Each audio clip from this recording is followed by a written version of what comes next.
Varicose veins కి సరైన చికిత్స కోసం సంప్రదించండి ఎవిస్ హాస్పిటల్.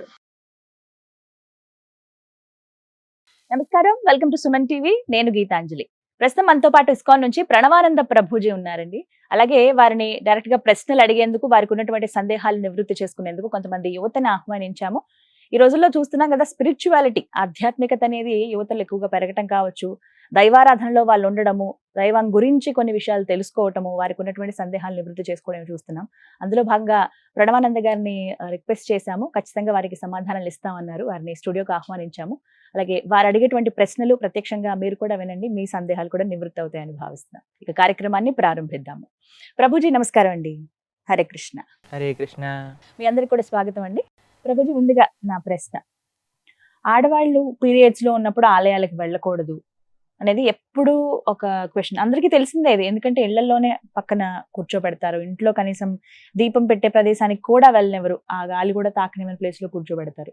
అయితే దీని మీద ఒక పెద్ద డిబేటే జరుగుతుందండి. గత కొద్ది రోజులుగా చూస్తున్నాం కొన్ని కొన్ని ఇష్యూస్. ఎలా అంటే అదేం తప్పులేదు, చేసుకోవచ్చు, చక్కగా పూజ దానిదే ఉందంటారు కొంతమంది. దేవాలయానికి వెళ్ళే ఏం కాదంటారు కొంతమంది. లేదు లేదు వెళ్ళకూడదని, వెళ్ళొచ్చని, అది కూడా 3 days అని, 5 days అని, ఇలా రకరకాల డిస్కషన్లు ఎప్పుడు జరుగుతూనే ఉంటాయి. అసలు ఇలాంటి సమయంలో ఎందుకు పూజించొద్దని చెప్పారు? ఫస్ట్ ఆ రీజన్ తెలుసుకోవాలనుకుంటున్నాను.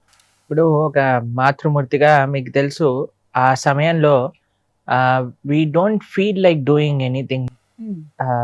ఇప్పుడు డాక్టర్స్ అందరూ ఏమంటారంటే రెస్ట్ తీసుకోండి అని చెప్తారు, బీ కంఫర్టబుల్, బీ హ్యాపీ అని అంటారు. శాస్త్రం కూడా ఒక మాతృమూర్తులకు ఉండే ఆ అవస్థని చూసి వాళ్ళు ఏమన్నారంటే కష్టపడాల్సిన అవసరం లేదు, గుడికి రావాల్సిన అవసరం లేదు, పూజలు పునస్కారాలు అంటే ప్రొద్దున పూట లేవాలి, తల స్నానాలు చేయాలి, తర్వాత మీకు తెలుసు కదా ఎంత శుచి మడి ఇవన్నీ కావాలి, ఇవన్నీ వద్దు, హాయిగా మీరు భగవన్నామం చేసుకోండి. భగవన్నామానికి ఏ అవస్థలో ఉన్నా సరే ఏం పర్వాలేదు. ఇప్పుడు చూడండి, ద్రౌపదీదేవి వస్త్రాభరణాని కోసం కురుసభకి లాగినప్పుడు అదే అవస్థలో ఉండింది. కానీ ఆవిడ హే ద్వారకా నిలయాచ్యుత గోవింద పుండరీకాక్ష అంటే భగవంతుడు రాలేదండి. అంతనే లేదు లేదు నేను 5 రోజుల తర్వాత వస్తాను. పరమాత్మకి ఏమీ డిఫరెన్సియేషన్ లేదండి.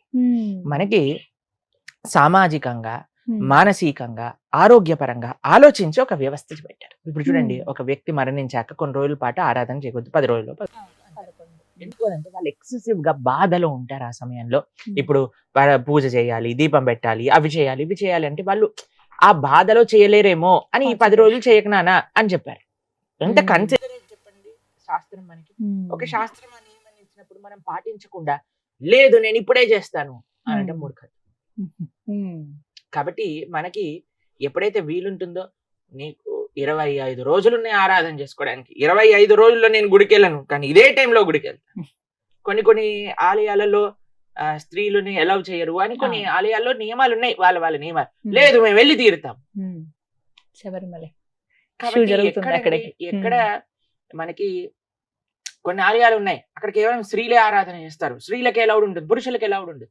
కొన్ని దగ్గర వ్యవస్థని గౌరవించడం, భక్తి అంటే ఏంటో తెలుసా అండి, శాస్త్రాన్ని గౌరవించడం, వ్యవస్థని గౌరవించడం, ఇది అన్నిటికంటే ముఖ్యంగా మనం తెలుసుకోవాలి.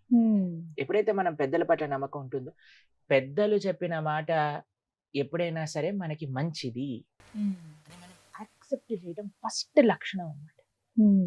కాబట్టి ప్రతిదానికి మనం రెబెల్ అయిపోయి నేను ఇది చేసే తీరుతాను అని అనుకుంటే ఇంకా అలాంటి వాళ్ళని ఎవరు కాదు. కానీ ఆలయంలో కొన్ని వ్యవస్థలు ఉన్నాయి, శుచి, శుభ్రత అవన్నీ ఉంటాయి. వాటన్నింటినీ పాటించుకొని ఒక 5 days రెస్ట్ తీసుకొని చక్కగా భగవన్నామం చేసుకుంటూ ప్రవచనం వింటూ ఉండండి, భగవద్గీత భాగవతం వింటూ ఉండండి. భగవన్నామం చెప్పడానికి, ప్రవచనాలు వినడానికి ఎటువంటి ప్రాబ్లం లేదు.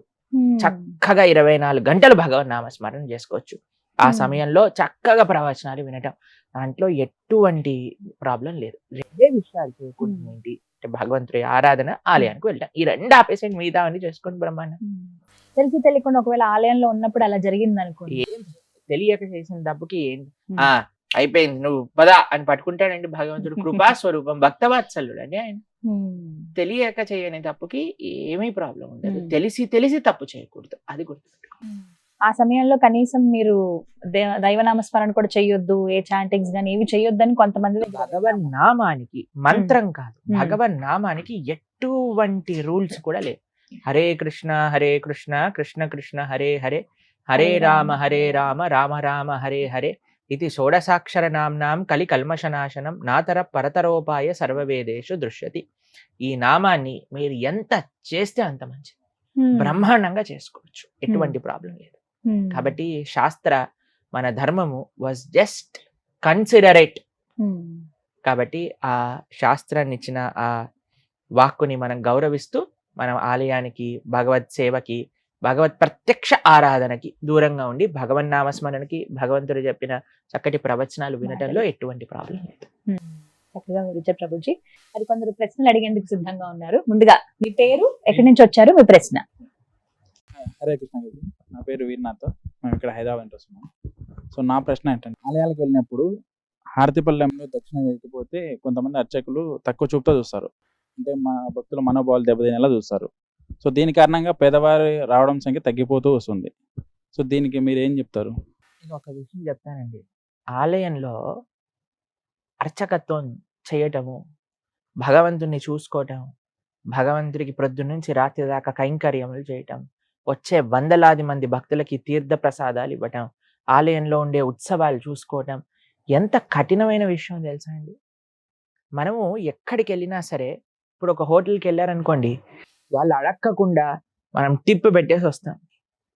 హోటల్ వాడు ఎంత డబ్బులు అక్కడ వేస్తే హోటల్లో బేరం ఆడతారా మీరు ఎప్పుడైనా? ఇది 250 రూపాయలు కట్టలేను, 200 కడతానండి అంటారా? లేదండి, మేము టిప్ ఇవ్వకుండా హోటల్ నుంచి వస్తారు చాలా మంది. అదొక ప్రెస్టేజ్ గా, తప్పకుండా నేను ఇంత టిప్ ఇస్తాను, పక్కన వాడు ఇంత ఇస్తే నేను ఇంత ఇస్తాను అని పెట్టేసి వస్తాను.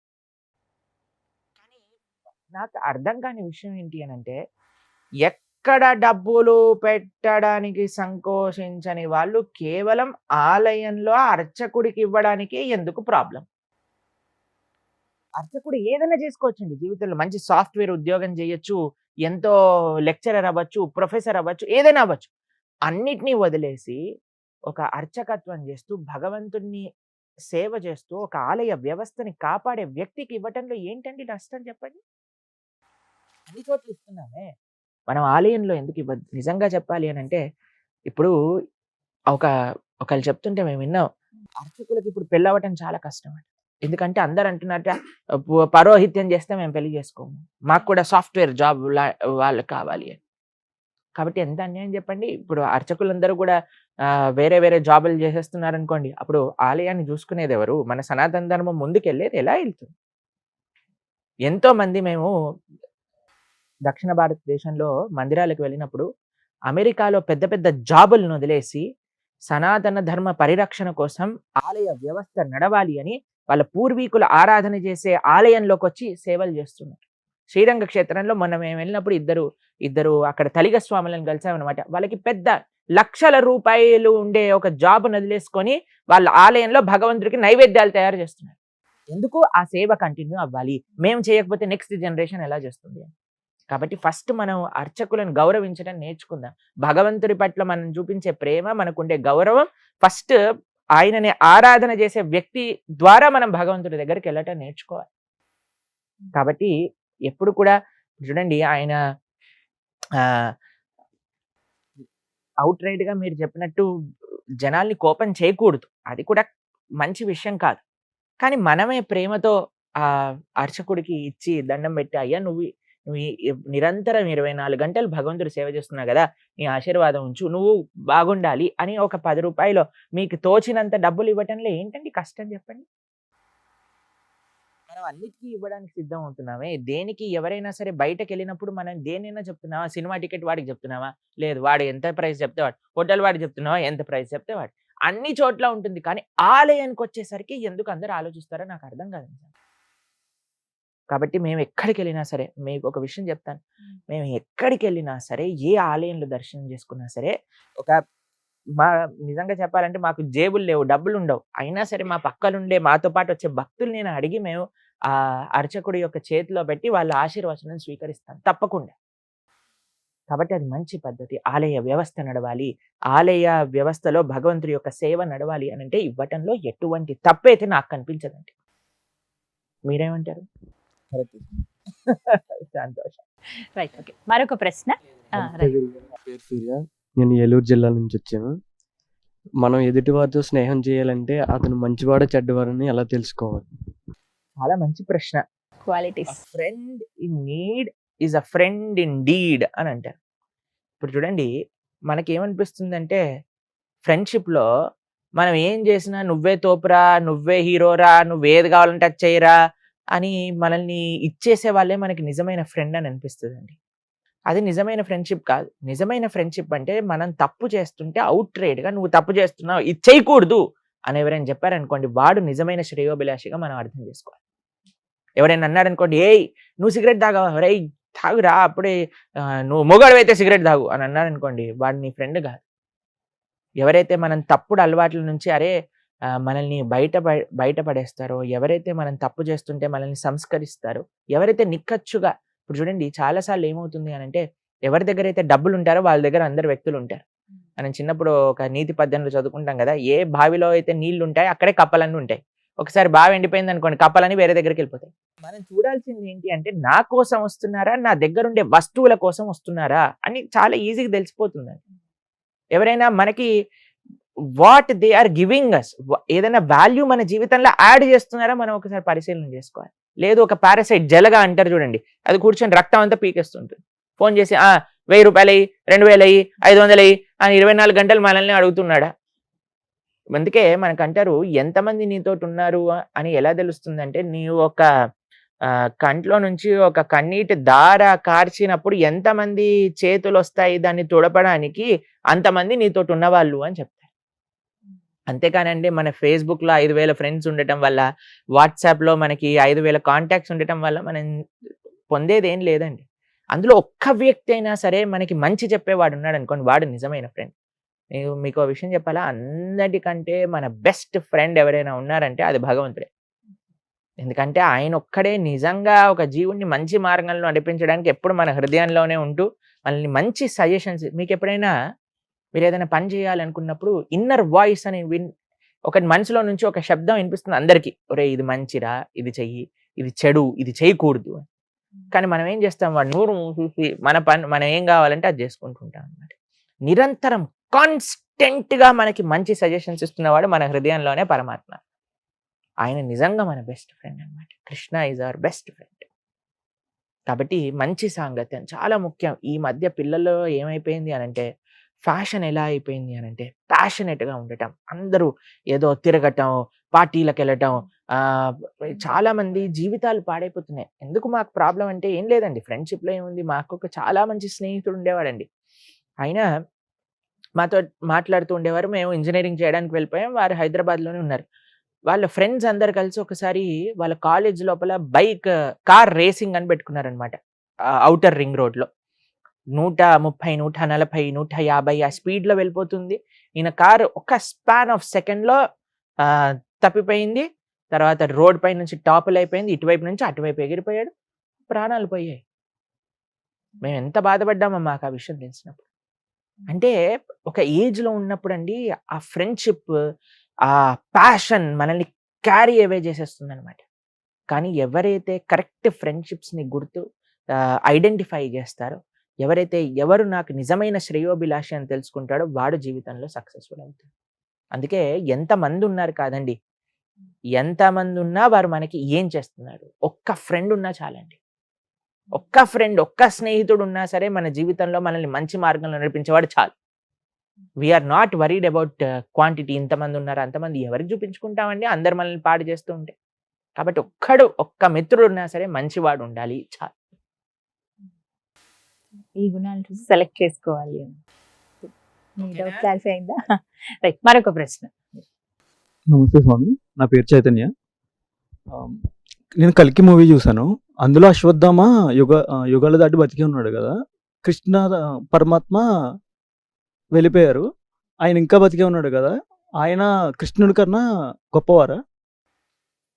అంటే మనకి చిరంజీవులు అని మనం వింటూ ఉంటాం కదా, కొన్నిసార్లు మీరు ఉంటే సప్త చిరంజీవులు అంటారు, తర్వాత అమరులు అని అంటారు, దేవతల్ని అమరులు అంటారు, మరణం లేని వాళ్ళు అని అంటుంటారు. కొన్నిసార్లు మానవుడిని మృత్యలోకానికి చెందినవాడు అని అంటారు. మానవుడికి మరణం ఉంది, దేవతకి మరణం లేదు. మీకు విషయం చెప్తాను, మానవుడికి మరణం ఉంటుంది, పుట్టిన ప్రతివాడు చావక తప్పదు. దేవతల సంగతి ఏంటి, వాళ్ళు స్వర్గంలో ఈ అమృతాన్ని తాగుతూ ఉంటారు కదా, మరి వాళ్ళకి మరణం లేదా అని అంటే దేవతలు కూడా మరణించాలి. దేవతలు కూడా వాళ్ళ వాళ్ళ పోస్ట్ లో నుంచి తొలగిపోయి క్షీణే పుణ్యే మర్త్యలోకం విశంతి అని అంటారు. ప్రతి ఒక్క దేవతకు కూడా వాళ్ళ కాలమానం బట్టి 100 ఏళ్ళు వాళ్ళు బతుకుతారు. అయిపోగానే మళ్ళీ మానవుడుగాను ఏ జన్మ వాళ్ళకి రాసుంటే ఆ జన్మకు పుట్టాల్సిందే. చిరంజీవుల సమయం ఏంటి అని అంటే చిరంజీవులు ప్రళయం అయ్యేంత వరకు బ్రతికుంటారు. ప్రళయంలో వాళ్ళు కూడా వెళ్ళిపోతారు. ఎప్పటికీ మరణం లేకుండా ఉండే వ్యక్తి భగవంతుడు మాత్రమే. గజేంద్రుడు అందుకే లోకంబులు లోకేశులు తెగిన తుది అలోకంబగు పెంచీకటి నవ్వండెవ్వడు ఏకాకృతినై వెలుగుండో అతనినే సేవింతుండంటే. కాబట్టి మనం సేవ చేయాల్సింది కేవలం భగవంతుని మాత్రం, ఇంకెవ్వరిని మనం సేవ చేయాల్సిన అవసరం లేదు. ఎందుకంటే ప్రతి ఒక్కళ్ళు వాళ్ళ వాళ్ళ సమయం బట్టి వెళ్ళిపోవాల్సిందే. మనుషుడు ఇన్ని సంవత్సరాలకు వెళ్ళిపోతే దేవతలు అన్ని సంవత్సరాలకు వెళ్ళిపోతారు, చిరంజీవులు అన్ని సంవత్సరాలకు వెళ్ళిపోతారు. కేవలం భగవంతుడు భగవంతుడి యొక్క లోకంలో ఉండే పార్షదులు మాత్రమే శాశ్వతం, ఇంకెవ్వరు శాశ్వతం కాదు. కాబట్టి ఇందాక మీరు అన్నట్టుగా కృష్ణుడు వెళ్ళిపోయాడు, అశ్వత్థామ ఉన్నాడు అని అంటే ఏం లాభం? కృష్ణుడు వెళ్ళిపోయింది ఏదో శరీరాన్ని విడిచిపెట్టలేదు. కృష్ణో స్వదాగోపగతే అని అంటుంది భాగవతం. ఆయన స్వలోకానికి, ఆయన గోలోకానికి చేరుకున్నారనమాట. కాబట్టి అశ్వత్థామ ఉన్నాడు, ఆయన సరే వెళ్ళిపోవాల్సిందే. అశ్వత్థామ చేసిన పనులు ఏంటో తెలుసా అండి మీకు? ఎంత అన్యాయమైన పని చేశాడో తెలుసా అశ్వత్థామ? కురుక్షేత్ర యుద్ధంలో అంత అయిపోయాక ఆయన ఒక టెంట్ లో ఉన్నాడు అనమాట. సాయంత్రం పూట టెంట్ లో ఉంటే ఇలా చూస్తూ ఉన్నాడు. ఒక చెట్టు పైన ఒక పెద్ద పక్షి వచ్చి, చిన్న చిన్న పక్షులు ఉన్నాయన్నమాట, చీకటి సమయంలో తినేసింది. తినేయంగానే వీడు అనుకున్నాడు, ఇది నాకు ఒక డివైన్ ఇంటర్వెన్షన్ నా జీవితంలో, నేను కూడా వెళ్ళిపోయి. యుద్ధ నీతి ఏంటంటే సూర్యాస్తమయం అయిపోయాక మళ్ళీ మనం యుద్ధం చేయకూడదు. అయితే ఏం పర్వాలేదు, ఇది నాకు ఒక ఐడియా అని అనిపించి ఏం చేశాడంటే పాండవులు ఉండే ప్రదేశానికి వెళ్ళాడు. వెళ్ళి 5గురు ఇలా పడుకున్నారనమాట.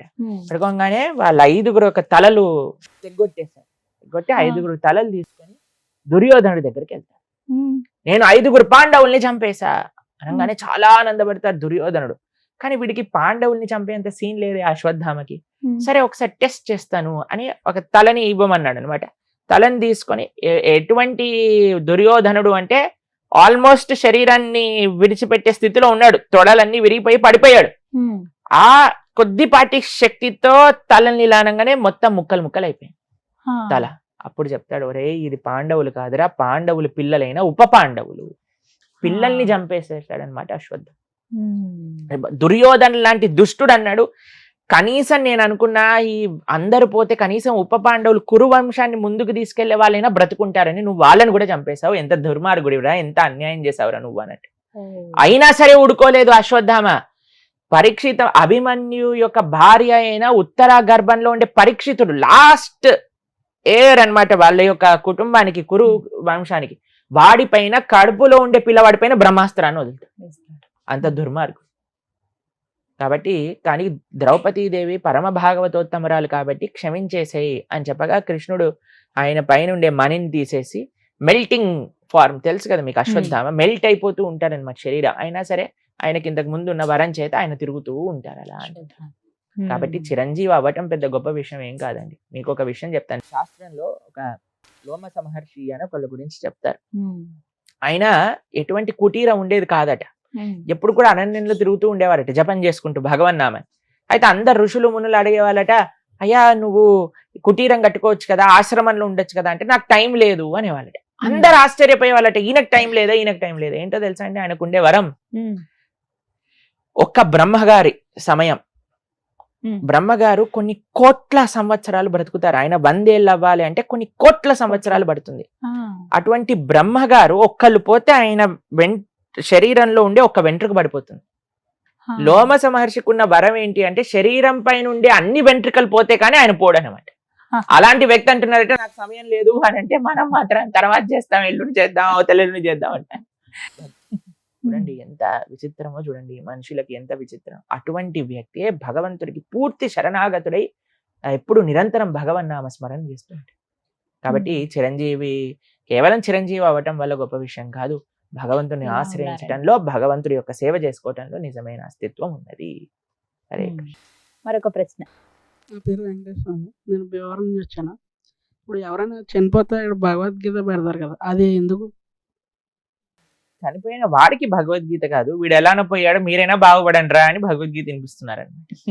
యాక్చువల్గా శాస్త్రంలో ఏం చెప్పారంటే, చనిపోయిన వ్యక్తి దగ్గర గరుడ పురాణము, దాని తర్వాత అంటే చనిపోయిన సమయంలో ఆ 10 రోజులు 11 రోజులు 13 రోజులు ఒక్కొక్క ఉంటుంది. వ్యవస్థ బట్టి అయితే వాళ్ళకి ఏం చెప్తారు అని అంటే, ఆ సమయంలో భగవద్గీతను వినిపించాలి, గరుడ పురాణాన్ని వినిపించాలి, భాగవతాన్ని వినిపించాలి అని చెప్తూ ఉంటారు. ఎందుకు అని అంటే, చనిపోయిన వాడు ఎలానో పోయాడండి, కానీ అక్కడికి వచ్చినప్పుడు ఆ వ్యక్తులందరూ కూడా ఈయన ఎలాగనో పోయాడు, జీవితాన్ని మార్చుకోలేదు, కనీసం మీరైనా బాగుపడండి, మీకైనా ఒక మంచి మార్గాన్ని చూపించడానికి అప్పుడు చెప్తారండి. ఇప్పుడు ఏం చేసేసారంటే, ఆ చనిపోయిన వ్యక్తిని తీసుకెళ్లే బండ్లో భగవద్గీత ఆన్ చేసేస్తారు, అంతే, ఇంకెవ్వరు వినరు. వాళ్ళు ఏదో వీళ్ళ లోకంలో వీళ్ళు ఉంటారు, ఆ భగవద్గీత అలా అలా వెళ్ళిపోతూ ఉంటుంది శ్లోకాలు. భగవద్గీత శ్లోకాలు చెప్పడం ముఖ్యం కాదు, భగవద్గీత ప్రవచింపచేయాలి. ఎందుకు భగవద్గీత అని అంటే, మీరు చూడండి, ఒక మషిన్ కొన్నా, ఒక ఫోన్ కొన్నా, ఒక వాచ్ కొన్నా, ఒక ల్యాప్టాప్ కొన్నా, ఏది, ఒక గ్రైండర్ కొన్నా, ఓవెన్ కొన్నా, ఏది కొన్నా సరే దాంతోపాటు ఒక మాన్యువల్ వస్తుంది. మాన్యువల్ చూసామనుకోండి, ఆ మషిన్ ఆపరేట్ చేయడం చాలా ఈజీ అనమాట. మొన్నే మేము ఒక డివైస్ తో చాలా స్ట్రగుల్ అయ్యాము, ఏం చేయాలి, ఎలా పెట్టాలి, ఏం అర్థం కావట్లేదు. ఎప్పుడైతే మాన్యువల్ చూసామో చాలా ఈజీగా తెలిసిపోయింది ఎలా చేయాలి అని. అలానే మన మానవ శరీరం కూడా ఒక యంత్రం లాంటిదే. ఆ యంత్రం ఎలా యూజ్ చేయాలో చెప్పింది భగవద్గీతలో. మానవ శరీరానికి ఒక మాన్యువలే భగవద్గీత. ఈ వ్యక్తి ఎలానో పోయాడు, బాగుపడలేదు, కనీసం వచ్చిన వారైనా వింటారేమో. ఎందుకంటే అండి, ఒక వ్యక్తి చనిపోయినప్పుడు ఆయన వ్యక్తిని కాల్చేటప్పుడు అందరికీ ఒక రకమైన వైరాగ్యం కలుగుతుంది. చూసారా, ఈయన ఇంత సంపాదించాడు, ఏమి తీసుకెళ్ళలేదు, ఏమి పట్టుకొని వెళ్ళలేకపోయాడు, అన్నిటిని ఇక్కడే వదిలేశాడు, కనీసం బట్టలు కూడా ఉండవండి, అలా కాల్చేస్తాడు వ్యక్తిని. కాబట్టి ఏది మనతోటి రాదు. తల్లి గర్భం నుండి ధనము తేడెవ్వడు, వెళ్ళిపోయేడి నాడి వెంటరాడు. కాబట్టి ఆ సమయంలో అందరూ కూడా ఏంటి ప్రపంచం, ఏంటిది అనే ఒక ఆలోచనలో ఉన్నప్పుడు భగవద్గీత, భాగవతం, గరుడ పురాణం ఎప్పుడైతే వాళ్ళు వింటారో, దాంట్ లోపల ఉండేవి తెలుసుకుంటారో, లేదు నేను ఈ వ్యక్తిలా ఉండకూడదు, నేను మారాలి, నేను మంచి కార్యాచరణ చేయాలి, ఇప్పుడు నేను చేస్తున్న తప్పులు తెలుసుకొని మంచి మార్గంలో ముందుకెళ్ళాలి అనే ఒక ప్రేరణ కలగడానికి అన్నమాట భగవద్గీత, భాగవతం చెప్పేది. కాబట్టి కేవలం ప్లే చేయకూడదండి, ఒక మంచి భక్తుణ్ణి, శాస్త్ర పరిజ్ఞానం కలిగిన పండితుణ్ణి తెచ్చి భగవద్గీత, భాగవతమో, గరుడ పురాణమో ప్రవచింపజేస్తే అందరు వచ్చి కూర్చొని విని వారు జీవితాన్ని మార్చుకుంటే మంచిది. అందుకోసం భగవద్గీత చెప్పించండి అని చెప్తారు. కానీ అది కాస్త మారిపోయి ఎవరైతే చనిపోతారో అక్కడ మాత్రమే నెంబర్ 1 కదండి అన్ని సాంప్రదాయాల్ని పాడు చేసేయటంలో. కాబట్టి మనిషి తెలుసుకొని ఎప్పుడైతే మారుతారో అప్పుడే మన ధర్మం అనేది ముందుకెళ్తుంది.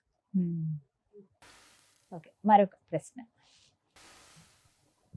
హరే కృష్ణ గురుజీ, నా పేరు గణేష్, సత్యసాయి జిల్లా నుంచి వచ్చాను నేను. నా ప్రశ్న ఏంటంటే, మానవులు చనిపోయాక కొంతమంది స్వర్గానికి వెళ్తారు, కొంతమంది నరకానికి వెళ్తారు కదా. ఒకవేళ నేను స్వర్గానికి వెళ్ళాలంటే ఏం చేయాలి? ఒక విషయం చెప్తాను, స్వర్గం ఎలా ఉంటుంది, నరకం ఎలా ఉంటుందో మీకు అర్థం చేస్తాను, తర్వాత మీరు ఎక్కడికి వెళ్ళాలో చెప్పండి. నరకంలో మనం చేసే తప్పులకి శిక్ష అనుభవించాలి. ఒక్కొక్క రకమైన పనికి ఒక్కొక్క రకమైన శిక్ష అని నరకంలో సుమారుగా 28 నరకముల గురించి శాస్త్రములలో ప్రస్తావన చేస్తున్నారన్నమాట. అయితే ఫర్ ఎగ్జాంపుల్ మీరు వినాలనుకుంటున్నారా, చెప్పనా? సరే, ఎవరైనా పశు హింస చేసిన వాళ్ళు ఉన్నారనుకోండి, వాళ్ళని కుంభీపాకము అనే ఒక నరకంలో వేస్తారనమాట. అక్కడ ఏం చేస్తారంటే, మనం ఎలాగైతే ఫ్రై చేసుకొని తిన్నారనుకోండి ఈ ప్రపంచంలో, అక్కడ మనల్ని చేస్తారనమాట, పకోడాలుగా వేయిస్తారని. అదొక రకం. ఎవరైనా తాగే అలవాటు ఉందనుకోండి, కాబట్టి అక్కడ కూడా తాగించాలి కదండి, ఎలా మరి, లేకపోతే ఎలా, వీడికి తలనొప్పి వచ్చేస్తుంది కదా. కాబట్టి అక్కడ ఏం చేస్తారు అని అంటే, ఇనుము ఉంటుంది కదండి, ఇనుముని బాగా కరిగిచ్చేస్తారనమాట.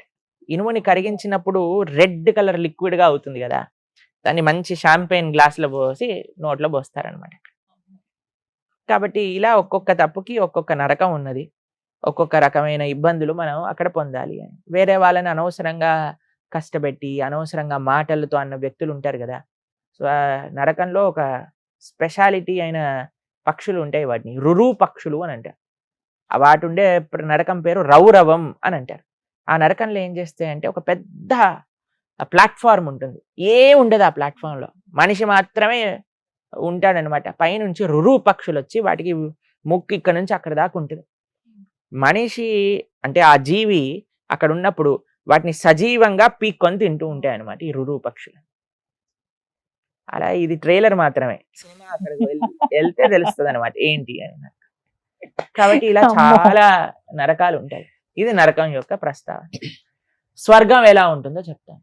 ఇప్పుడు నువ్వు వారం రోజులలో కష్టపడ్డ డబ్బులన్నీ పెట్టుకొని ఈ వారం చాలా టైర్డ్ అయిపోయాను, నా ఫేవరెట్ సినిమా, నా ఫేవరెట్ హీరో సినిమా రిలీజ్ అయింది కాబట్టి నేను కొనుక్కొని సినిమాకి వెళ్తాను అని సినిమా కొనుక్కొని పాప్కార్న్ కొనుక్కొని కూల్ డ్రింక్ కొనుక్కొని అన్ని కూర్చొని చూసాం అనుకోండి, చాలా మంచి సినిమా అనుకోండి, ఏమనిపిస్తుంది నీకు? సినిమా అయిపోయాక అబ్బో అయిపోయిందా, అప్పుడే అయిపోయింది ఏంటి, ఇక్కడ కూర్చున్నాను అయిపోయింది, అంతేనా? ఎంజాయ్ చేసావు కానీ ఏమైపోయింది, ఇంత తొందరగా అయిపోయిందా అని అనిపిస్తుంది, అంతేనా? స్వర్గంలో ఎలా ఉంటుందట, నువ్వు భూలోకంలో ఇంత పుణ్యం చేశాను అనుకోండి, స్వర్గంలో నీ అనుభవం ఇంతసేపే ఉంటుంది. నువ్వు ఇక్కడ ఇంత పాపం చేసావు అనుకోండి, నరకంలో కష్టం ఇంత అనుభవించాల్సి వస్తుంది. దానికి రెట్టింపు కష్టం నరకంలో అనుభవించాల్సి వస్తుంది. ఇంత పుణ్యం చేసావు అనుకోండి, స్వర్గంలో ఇంతే అనుభవించాల్సి వస్తుంది. ఈ రెంట్లో ఏది బాగుందంటే రెండూ బాగాలేదు, రెండూ మంచిది కాదు. అందుకే మనకంటారు స్వర్గము వద్దయ్యా నీకు నరకము వద్దు. ఈ రెండు ప్రదేశాలు చాలా మంది చాలా మటుకు చాలా మంది రిలీజియన్స్ లో కేవలం స్వర్గం నరకం ప్రస్తావనే ఉంది, అండ్ హెవెన్. అవునండి.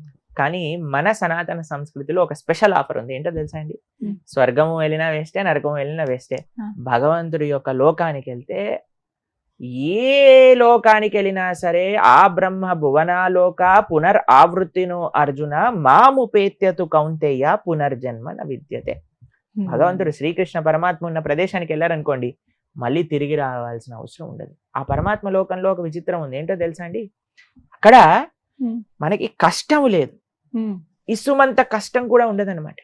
ఆ లోకం ఎటువంటిది అని అంటే కేవలం అత్యున్నతమైన ఆనందంతో కూడుకున్న లోకం.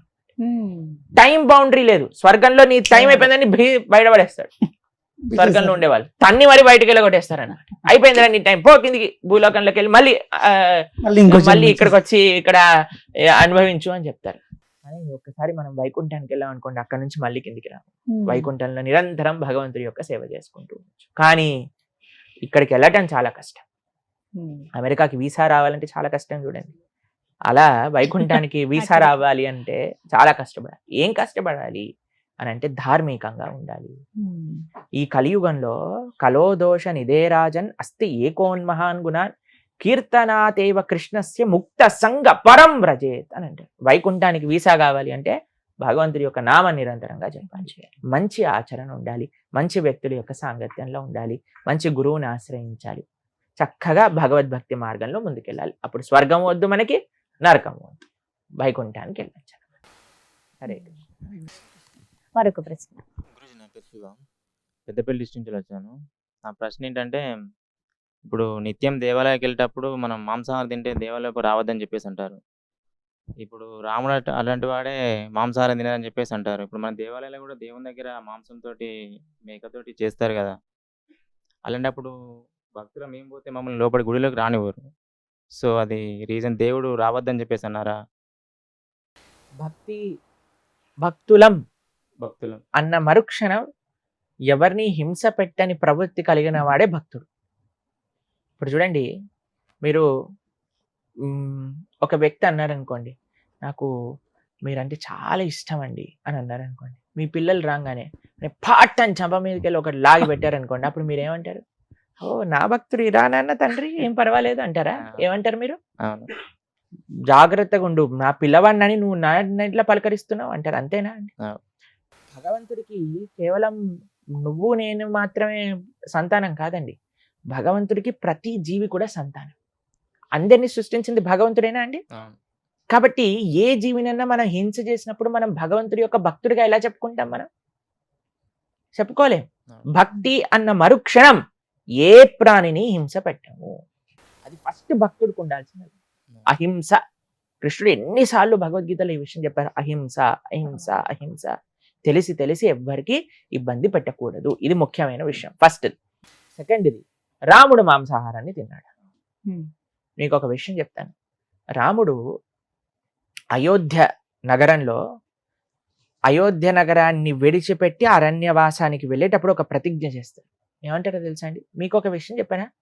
రాముడు మాట తప్పడెప్పుడు, ఈ విషయం తెలుసా మీకు? ఆయన ఇచ్చిన మాట, తండ్రి ఇచ్చిన మాట కోసమే ఆయన రాజ్యం వదిలేసి వెళ్ళిపోయాడు. ఎవరిచ్చిన మాట? తండ్రి ఇచ్చిన మాట. ఇంకా ఆయన ప్రతిజ్ఞ చేస్తే ఎలా ఫాలో అవుతాడండి? రామ మాట రామ బాణం ఎప్పుడు వెనకాలకి వెళ్ళదు, అంతే కదండి.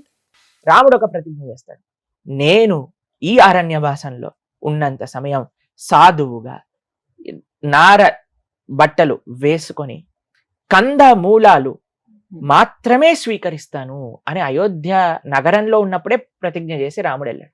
కాబట్టి చాలా మంది అరణ్యవాసంలో ఇక్కడ తిన్నాడు అక్కడ తిన్నాడు అని అట్లా ఏం ప్రమాణం లేదండి. సంస్కృతము శాస్త్రము చదవటం వల్ల అర్థం కాదండి. శాస్త్రము గురుముఖత విన్నప్పుడు అర్థమవుతుంది. ఇప్పుడు చూడండి, మీకు మెడికల్ కాలేజ్ బుక్స్ ప్రతి షాప్ లో ఉంటాయి. మీరు వెళ్ళి నేను అన్ని మెడికల్ కాలేజ్ బుక్స్ అన్ని చదివేశాను, నేను ఇప్పటి నుంచి డాక్టర్ అని అంటే ఎవడైనా ఒప్పుకుంటాడండి? ఇది చెప్తే అలాంటి డాక్టర్ దగ్గరికి మీరు వెళ్తారా అండి? వెళ్తారా? మీరు చెప్పండి, వెళ్ళరు కదా. మీరు ఒకరు అన్నారు అనుకోండి, నేను మొత్తం సివిల్ ఇంజనీరింగ్ బుక్స్ చదివేశాను, నేను మీ ఇల్లు కడతాను. నేను అనుకో, అరే మా ఇల్లు కట్టకరా, పక్కింటి ఇల్లు కట్టు, కూలిపోయింది అనుకోండి మా ఇదంతా అయిపోతుంది, అంతే కదండి. కాబట్టి చాలా మంది ఇలా మాట్లాడే వాళ్ళందరూ ఏదో వాళ్ళంతటా వాళ్ళు ప్రయత్నం చేసి ఇక్కడ అది ఉంది అక్కడ ఇది ఉంది అని చెప్పేవాళ్ళు.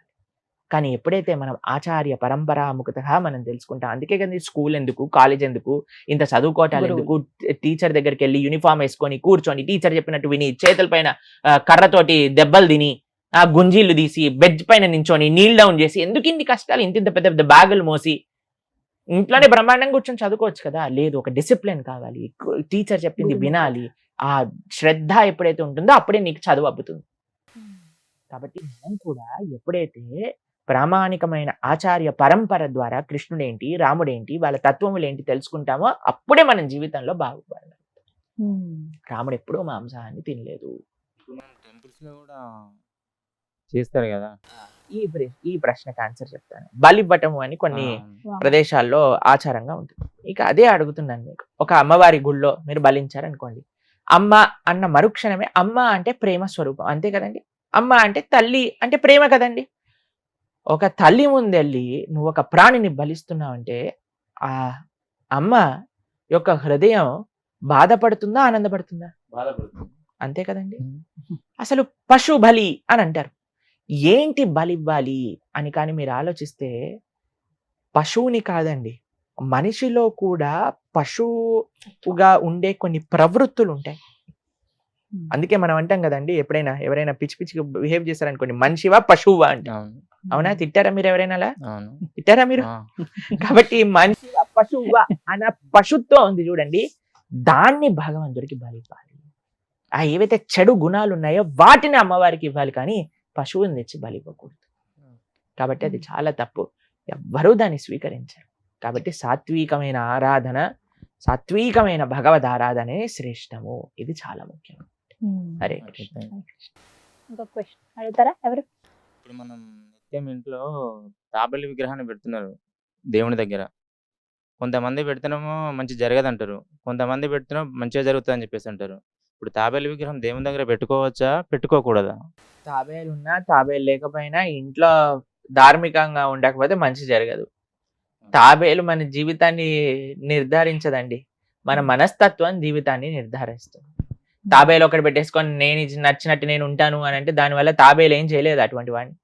కాబట్టి కొన్ని సూచనలు ఉన్నాయి, కొన్ని పాజిటివ్ ఎనర్జీని వైబ్రేట్ చేసే కొన్ని విషయాలు చెప్తారు. ఇంట్లో దీపం పెట్టుకోవటం, ధూపం పెట్టుకోవటం, తర్వాత చక్కటి పుష్పములు ఉండటము, తాబేలు, జలము, ఇవన్నీ ఉండొచ్చండి. కానీ అన్నిటికంటే ప్రధానం ఏంటి అని అంటే ఇంట్లో ఏముండాలి అంటే భగవద్ ఆరాధన చేస్తూ ఉండాలి, ధార్మికంగా ఉండాలి. అటువంటి ఇంట్లో ఎవ్వడూ ఏం చేయలేదు. కానీ ఏ ఇంట్లో అయితే పూజ, ధర్మము, ధార్మికత, భగవన్నామము ఇలాంటివి ఏం లేవో అదంతా నెగిటివిటీ తోటి స్ప్రెడ్ అయిన ఇంట్లో తాబేలు పెట్టారనుకోండి, పాపం ఆ తాబేలు ఏం చేస్తుంది? తాబేలు అసలే మెల్లగా నడిచే ప్రాణాయ. కాబట్టి ఏం చేయలేదు పాపం, అది సాత్విక జంతువు, పర్వాలేదు. తాబేలు కూడా పెట్టుకోండి, మంచిగా కూడా ఉండండి, భగవన్ నామం కూడా చెప్పండి, ఆరాధన కూడా చేస్తూ ఉండండి, అప్పుడు మంచిది అవుతుంది. హరే కృష్ణ. గురుజీ, ప్రస్తుత సమాజంలో మత మార్పిడి అనేది పెద్ద మహమ్మారి అయిపోయింది. ఎవరు చూసినా మన హిందువులని డైరెక్ట్ గానీ ఇండైరెక్ట్ గానీ మత మార్పిడి చేస్తున్నారు. వేరే మతాల వారిని మన హిందువులు ఎవ్వరే కానీ ప్రలోభ పెట్టలేదు మీరు మా మతంలోకి రండి అని. సో ఈ మత మార్పిడి మీద మీ ప్రధాన ఉద్దేశం ఏంటి? మీరు అన్నట్టుగా మత మార్పిడి చాలా జరుగుతుంది అని మనం సమాజంలో చూస్తున్నాం. దానికి ముఖ్యమైన కారణం ఏంటి అంటే హిందువులో చైతన్యం లేదు. ఇప్పుడు చూడండి, నేను రేపు ప్రొద్దున ఎవరైనా మీకు తెలిసిన వారు ఈ పక్కింటి వాళ్ళ ఇంట్లోనే ఒకరిని తీసుకొచ్చేసి ఈ రోజు నుంచి ఇదే మా అమ్మ అన్నారనుకోండి, మీరు ఏమంటారు? ఒరే ఆ అమ్మని మార్చేసావేంట్రా? ఏం లేదు, ఈమె బాగా వంట చేస్తుందట, అందుకోసమే నా అమ్మ కావాలనుకుంటున్నాను అంటే ఏమంటారండి మీరు? వాడు ఎంత మూర్ఖుడు ఉన్నాడా ఇంకోడు? కాబట్టి కృతజ్ఞత లేని వ్యక్తులు ఏదో ప్రలోభాలకి, అంటే జనాలు తప్పే కాదు, అటువైపు ప్రలోభ పెట్టే వాళ్ళ మనస్తత్వం కూడా అలానే ఉంది. చాలా మంది మేము రీసెర్చ్ చేసాం ఎందుకు వెళ్ళిపోతున్నారు అని అంటే, చాలా మంది ఎందుకు ఈ మార్గంలోకి వెళ్తే డబ్బుల కోసం వెళ్ళిపోతున్నారు.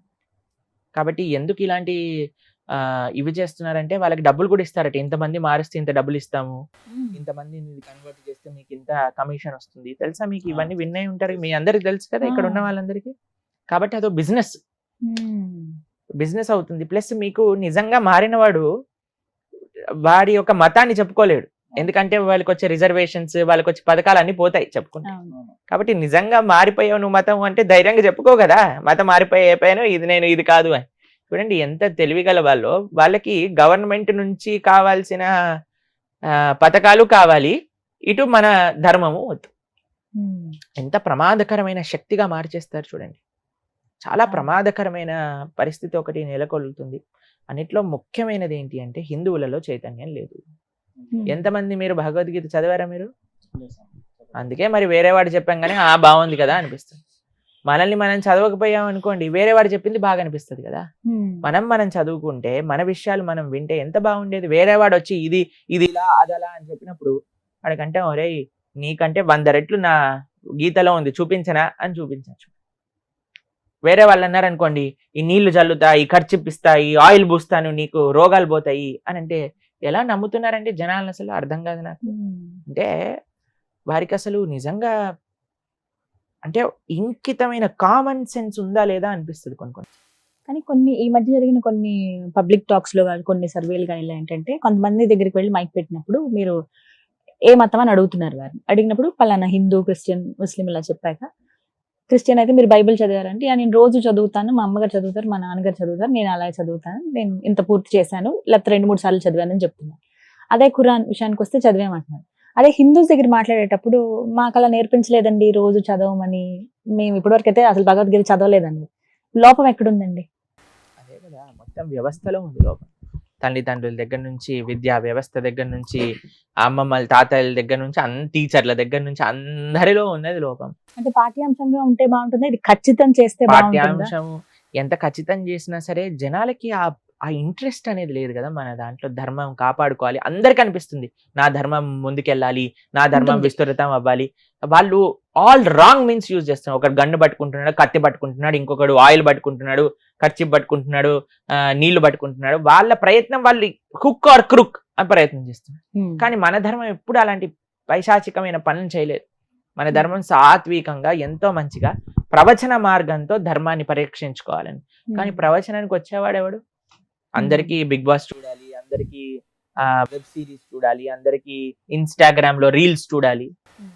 కానీ ఎవరికి ఎంతమంది ప్రవచనం వినడానికి వస్తున్నారండి? అనవసరమైన విషయాలు చూడటంలో నెంబర్ 1 హిందువులు అయిపోయారు. అవునా కదా? చెప్పండి. పిల్లలందరినీ చిన్న పిల్లల్ని కూర్చోబెట్టి చూపించేస్తున్నారు సీరియల్ అన్ని. చిన్న పిల్లలకి సినిమాలు చూపించేస్తున్నారు. సినిమాలలో, సీరియళ్లలో ఇప్పుడు ఎలాంటి ఎన్ని నెగిటివ్ విషయాలు చూపిస్తున్నారంటే అవన్నీ పిల్లలకి అవసరమా? ప్రవచనాన్ని చెప్పేసి పిల్లలకి అర్థం కాదేమో అండి, ఇవి అర్థం అవుతాయి కానీ అది అర్థం కాదా? ఎంత విచిత్రం చూడండి. కాబట్టి మన ధర్మాన్ని మనమే రక్షించుకోవాలి. కాబట్టి మీరందరూ ఇక్కడ ఉన్న వాళ్ళందరూ గీత చదవండి, అప్పుడు మన ధర్మాన్ని మీరు చదవండి, పక్కన వాడికి చెప్పండి. ఇది నాకు డౌట్. ఇప్పుడు హిందువులకి రామాయణం ముఖ్యమా లేకుంటే భగవద్గీత ముఖ్యమా? రామాయణము, భగవద్గీత, భాగవతం ఈ 3 ముఖ్యమే. మరి క్రిస్టియన్స్ కి బైబిల్, ముస్లిమ్స్ కి ఖురాన్. అలా అనుకుంటే హిందువులకి ప్రాథమికమైన ఫౌండేషనల్ పుస్తకం ఏ సాంప్రదాయానికి చెందిన వాళ్ళైనా సరే, హిందువులకు ఒక పుస్తకం చెప్పండి ప్రభుజీ, ఇది తప్పకుండా అందరూ అధ్యయనం చేయవలసిన పుస్తకం ఏదన్నా ఉంటే అది గీత, భగవద్గీత. శంకరాచార్యుల నుంచి మొదలు పెట్టుకుంటే అందరు ఆచార్యులు చెప్పిన విషయం ఒకటే, భగవద్గీత హిందువులకి ప్రాథమిక అన్నిటికంటే ముఖ్యమైన గ్రంథము. కాబట్టి మీరు ఒక పుస్తకం చెప్పండి హిందూ ధర్మంలో అంటే భగవద్గీత. భగవద్గీతను చదవండి, భగవద్గీతను వినండి, భగవద్గీతను అర్థం చేసుకోండి. సనాతన ధర్మం అంటే ఏంటో అర్థం.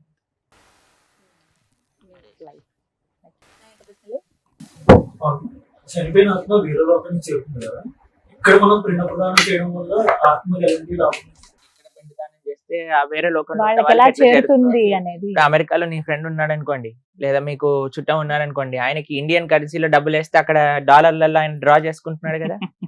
అలానే ఇక్కడ మనం పిండ ప్రదానం చేస్తే ఆ లోకంలో ఆ లోకం కరెన్సీగా మారుతుంది అనమాట. ఎందుకు చేయాలి అని అంటే, ఇప్పుడు ఒక కృతజ్ఞతా భావం, అరే మన తల్లి తండ్రి నన్ను ఇంత పెంచారు కదా, వారికి ఒక మంచి చేయాలి, వారిని గుర్తుంచుకోవటం. సనాతన ధర్మము ఎంతో చాలా విశిష్టం అండి, చాలా విలక్షణమైనది. ఎందుకంటే ఆత్మ యొక్క శ్రేయస్సు ఎక్కడున్నా సరే ఆ ఆత్మ కోసం ఇస్తున్నా. ఆ వ్యక్తి వేరే జన్మలో ఉండొచ్చండి, కానీ పితృదేవతలందరికీ కూడా ఒక హెడ్ ఉంటాడు, ఆర్యమాన్ అన్నాడు.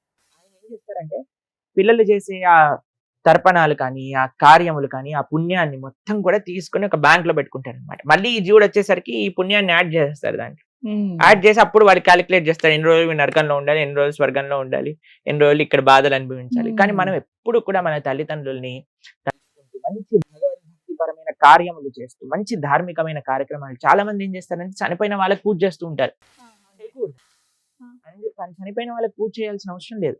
చనిపోయిన వారి తరపున మనం భగవంతుడికి, అయ్యా నేను మా అమ్మగారి తరపున నాన్నగారి తరపున నీకు ఈ ఆరాధన చేస్తున్నా, దీంట్లో ఉండే నువ్వు వాళ్ళ యొక్క ఆత్మలకి శాంతిని చేకూర్చుగాక, వారిని మంచి సద్గతులు పొందేటట్టుగా దీవించుగాక, వారి తరపున యాజ్ అ రిప్రజెంటేటివ్ మనం చేయాల్సిన అవసరం ఉన్నదన్నమాట.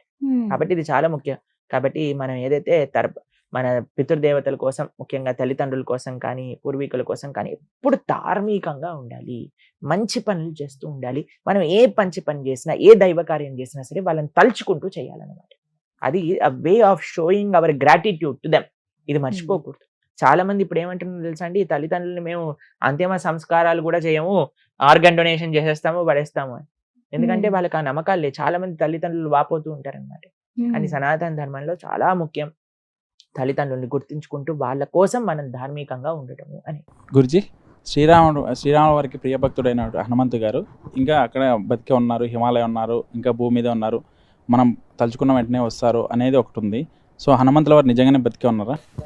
రఘునాథ కీర్తనం తత్ర తత్ర కృతమస్తకాంజలిం బాష్పవారి పరిపూర్ణలోచనం మారుతీం నమః రాక్షసాంతకం. ఇక్కడ మనం రామ రామ రామ అన్నా సరే మన పక్కనే వచ్చి హనుమ కూర్చుంటాడు.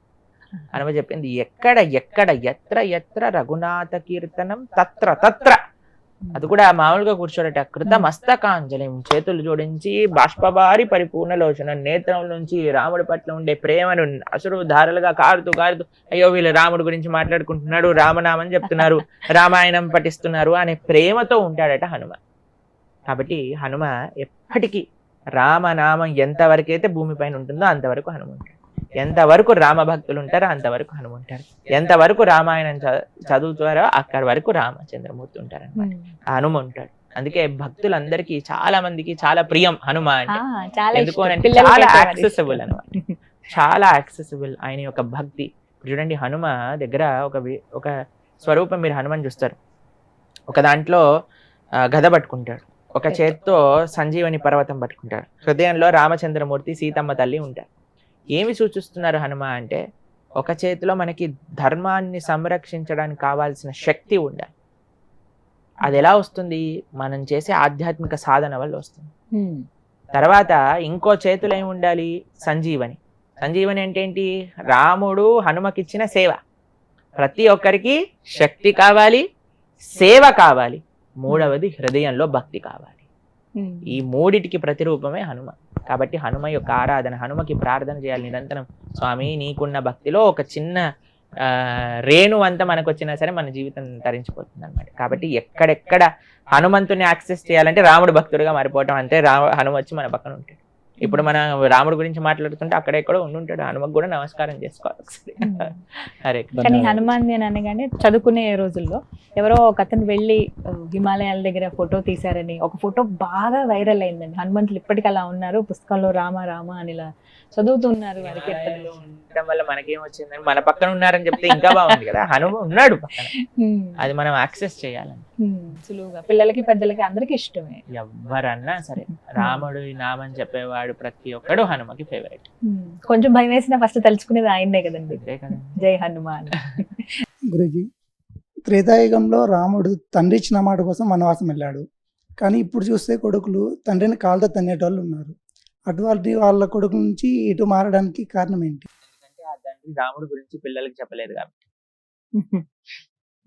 ఎవరైతే పిల్లల్ని రామాయణం చెప్తూ రాముడు ఇలాంటి వాడు, కృష్ణుడు ఇలాంటి వాడు అని చెప్పి పెంచాను అనుకోండి, మనకి దుస్థితి వచ్చేది కాదు. ఎందుకంటే రామచంద్రమూర్తి తన తండ్రి ఇచ్చిన మాట కోసం జీవితంలో సకల ఆనందాలన్నీ వదిలేసుకొని వెళ్ళిపోయాడు.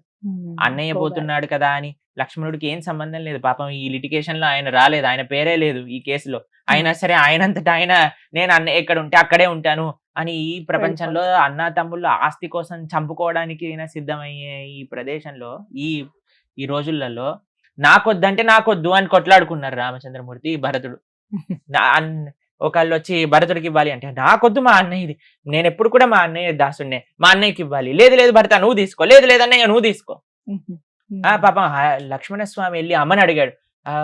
రాముడు అనుకున్నాడు అమ్మకి వెళ్ళి చెప్పు మీ అమ్మ పర్మిషన్ తీసుకొని రా అని. అమ్మ దగ్గరికి వెళ్తే అమ్మ అన్నది, అయ్యా అమ్మ నేను వెళ్ళాలా రాముడితో? అడగటం ఏంటి అసలు, నువ్వు అడగటం తప్పు చేసావు.